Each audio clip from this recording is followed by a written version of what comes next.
ہر دن 12 ربیع الاول، ہر رات شب قدر تھی. کوئی لمحہ ایسا نہیں تھا جس میں آقا کو یاد نہ کرتے. اٹھاؤ، تم کو روایتیں نہیں معلوم تو ہم بتا دیں گے. سنن دارمی اٹھاؤ. حضرت ابو ہریرہ رضی اللہ عنہ کہتے ہیں میں اپنی رات کے 3 حصے کرتا ہوں. ایک حصے میں آرام کرتا ہوں، ایک حصے میں نماز پڑھتا ہوں، اور ایک حصہ اتذکر احادیث رسول اللہ صلی اللہ علیہ وسلم. ہر رات کا 1/3 حصہ پیارے آقا کی پیاری باتوں کو دہراتے رہتا ہوں، پڑھتے رہتا ہوں، یاد کرتے رہتا ہوں. تو صحابہ کا معمول یہ ہے، ہر رات آقا کا ذکر مبارک کرتے تھے، ہر دن ذکر کرتے تھے. تو اب 12 ربیع الاول وہ دنوں میں تھا یا نہیں تھا؟ ربیع الاول وہ مہینوں میں تھا یا نہیں تھا؟ ہر دن ان کا اہتمام ہوا ہی کرتا تھا. اور ہم جیسے لوگ غفلت شیار ہیں، ہم جیسے لوگ دین سے دور ہوتے جا رہے ہیں.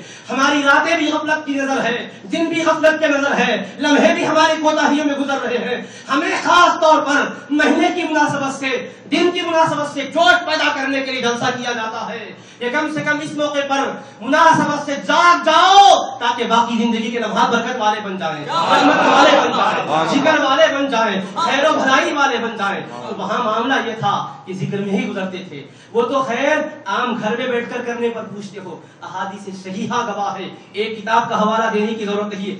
کل احادیث میں یہ باتیں ملتی ہیں، کل کتب احادیث میں. صحابہ جب مالکوں میں جاتے، دشمنوں سے برسرے پیکار ہوتے، کھڑے ہو کر کیا کرتے؟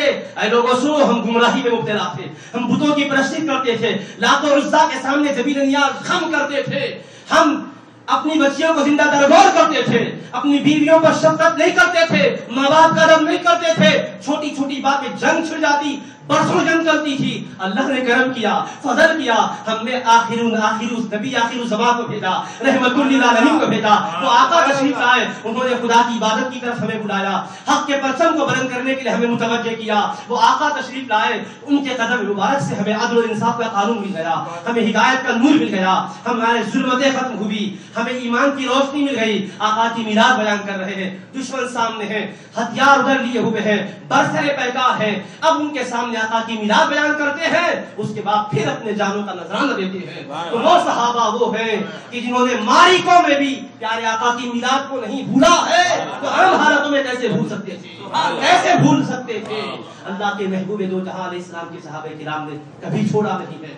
آپ کہیں گے اگر ایسا ہوتا خاص طور پہ تو آنا تھا، تو پھر میں کہوں گا کم سے کم شب قدر ہی کے بارے میں تم تو متفق ہو، یہی تو بتا دو. ایک صحابی کا میں نام لوں گا، تم بخاری مسلم سے ان کی شب قدر کی باتیں بتاؤ. صدیق اکبر کیا کرتے تھے بتاؤ، فاروق اعظم کیا کرتے تھے بتاؤ، عثمان غنی کیا کرتے تھے بتاؤ، مولا علی کیا کرتے تھے بتاؤ رضی اللہ عنہم، سیدنا انس بن مالک کیا کرتے تھے، ابو ہریرہ رضی اللہ عنہ کیا کرتے تھے، ابو عبیدہ بن جراح کیا کرتے تھے. کم سے کم پورے نہ صحیح عشرہ مبشرہ کے بارے میں ہی سیاہ سکتا سے بتاؤ ہر ایک شب قدر کی عبادت کیا ہوتی. کرتے تھے تو بتاؤ، تو کیا نہیں بتاؤ گے تو نہیں کرتے تھے کہو گے؟ ارے ہر دن آپ جاگتے تھے، شب قدر میں بھی جاگا ہی کرتے تھے، عبادت کیا ہی کرتے تھے.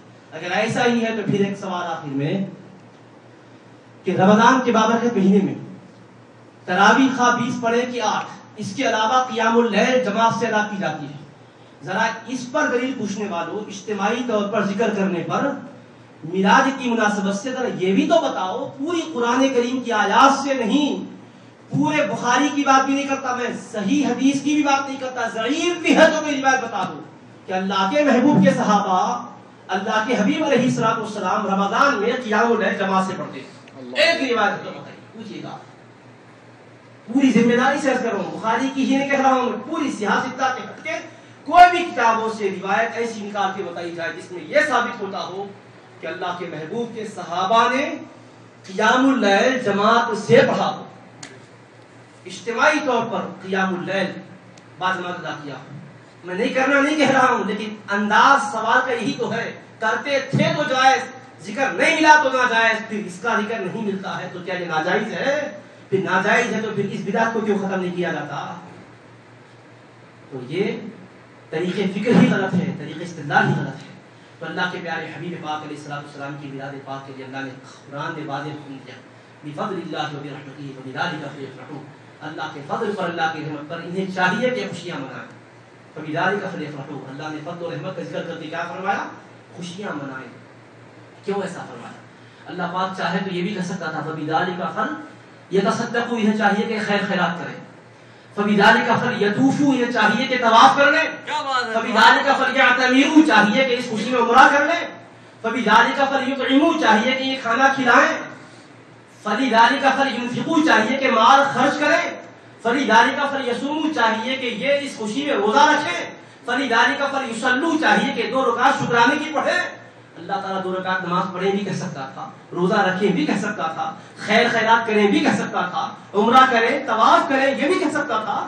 فبذالک فلیزوروا، چاہیے کہ اس خوشی میں آقا کی زیارت کے مدینے پاک آئیں یہ بھی کہہ سکتا تھا، مگر رب نے فلیفرحوا فرمایا، بس خوشیاں کریں فرمایا. مولا کیا حکمت ہے تیری. رب تبارک و تعالیٰ کا کلام بلاغت نظام ہے، حکمتوں کا سرچشمہ ہے. یاسین والقرآن الحکیم، یاسین اے میرے حبیب، اے سارے نبیوں کے سردار، قسم ہے قرآن کی جو حکمت والا ہے، قرآن حکیم ہے، حکمت والا ہے، تو یقیناً حکمت ہے اس میں. رب کریم نے فبذالک فلیفرحوا کیوں فرمایا؟ رب تبارک و تعالیٰ یہ فضل و رحمت سے اشارہ محبوب کی طرف کر رہا ہے، اور حبیب کی رحمت صرف ماننے والوں کے لیے نہیں ہے، ساری کائنات کے لیے ہے، رحمت للعالمین ہے، سارے عالموں کے لیے آقا کی رحمت ہے. کرم سب پر ہے، کوئی ہو کہیں ہو، تم ایسے رحمت للعالمین ہو. شریک عیش و عشرت سب ہے، لیکن مصیبت کاٹنے والے تم ہی ہو، مصیبت کاٹنے والے تم ہی ہو. تو سرکار کی رحمتیں سب کے لیے ہے، آقا کی شامیان رحمت کے تلے سبھی آتے ہیں. تو رب تبارک و تعالیٰ نے اس موقع پر کھلانے کا حکم نہیں دیا، روزہ رکھنے کا حکم نہیں دیا، خیر خیرات کا حکم نہیں دیا، عمرہ یا طواف کا حکم نہیں دیا، مدینہ منورہ کی حاضری کا حکم نہیں دیا. اگر دیتا تو کیا ہوتا تھا؟ اگر اللہ تعالیٰ عمرے کا حکم دیتا تو یہاں رہنے والے، جدہ میں رہنے والے، مکہ مکرمہ، مدینہ منورہ، سعودیہ میں رہنے والے 12 ربیع الاول عمرہ کرنے آ جاتے تھے. مگر ہندوستان میں رہنے والوں کا کیا حال ہوتا؟ دنیا کے خطوں میں رہنے والوں کا کیا حال ہوتا؟ وہ کہتے ہیں کہ ہمارے آقا کی میلاد کی خوشی میں رب نے عمرے کی خیر لگائی، وہ خوش نصیب عمرہ کر رہے ہیں. ہم تو چاہیں گے پیسے لے کر، تب بھی ویزا اگر ہمارا ملے گا تو ہم جا سکیں گے. یہ کاروائیاں جب تک نہیں ہوگی اس سے کہ پہلے ہم پہنچ نہیں سکتے، دولت رکھ کر بھی جا نہیں سکتے. 12 ربیع الاول کو پریشانی میں گزر رہی ہے، بے چین ہے، بے قرار ہے. بچے پوچھتے ہیں ابا بے قرار کیوں؟ باپ کہیں گے باپ بیٹا کیا کہیں، آقا کی میلاد کے لیے رب نے عمرہ کرنے کا حکم دیا، ہم محروم ہو رہے ہیں. محرومی پر افسوس ہو رہا ہے. تو اگر عمرہ کہتا رب، عمرہ کرنے والے کر لیتے، باقی لوگوں کو اپنی محرومی کا شدید احساس بے چین کرتا تھا. رب نے عمرے کی قیدیں لگائی، طواف کی قیدیں لگائی. رب کہتا روزہ رکھو، تو یقیناً طاقتور روزہ رہتے تھے. رمضان جیسے مہینے میں رب نے فرمایا فمن کان منکم مریضا او علی سفر فعدۃ من ایام اخر، جو بیمار ہو یا مسافر ہو اسے گنجائش ہے روزہ قضا کرے، بعد میں اس کو ادا کر لے گنتی کے ایام شمار کر کے. تو رمضان کے جیسے فرض روزے میں بیمار کو رعایت ہے، مسافر کو رعایت ہے. ایک بیمار بستر پر سوچتا میں بھی تو سرکار کا امتی ہوں، میلاد کی خوشی میں روزے کا حکم ہے، مجھ سے روزہ رہا نہیں جا رہا ہے، میں محروم ہو رہا ہوں. اسے محرومی کا احساس بے چین کرتا تھا. رب اگر کہتا کھلاؤ تو مالدار تو کھلاتا تھا. کچھ تو وہ بھی سماج میں رہتے ہیں جو ایک وقت کھانا بھی ان کو نہیں ملتا، وہ کہتے آج 12 ربیع الاول ہے، کھلانا رب کو پسند ہے، مگر میں خود رات میں کھایا نہیں ہوں، بچوں کے پاس صبح کا ناشتہ نہیں ہے، میں کیا کھلاؤں، میں محروم ہو رہا ہوں. رب تبارک و تعالیٰ فلیصلوا کہتا 2 رکعت شکرانے میں پڑھ لو، تو یقیناً اس میں تو کوئی خرچ کرنا نہیں ہے. مالدار بھی پڑھتا، غریب بھی پڑھتا، مسافر بھی پڑھتا، اور مقیم بھی پڑھتا، صحت مند پڑھتا، بیمار پڑھتا. مگر بیماروں میں کچھ ایسے بیمار بھی ہیں کہ جو بستر پر پڑے ہوئے ہیں تو ہل نہیں سکتے. ان کے لیے شریعت کا قانون کیا ہے؟ کھڑے نہیں سکتے تو بیٹھ کر نماز پڑھنا، بیٹھ کے نہیں پڑھ سکتے تو لیٹ کے پڑھنا، اشارے سے پڑھنا. مگر کچھ ایسے بھی ہیں کہ ان کے اعضاء میں فالش کی وجہ سے حس ختم ہو چکی ہے، ہاتھ ہل نہیں سکتے، پیر بھی حرکت نہیں کر سکتے، زبان سے کچھ الفاظ ادا ہو رہے ہیں، احساس و خیال تو ہے مگر اعضاء معطل ہو چکے ہیں.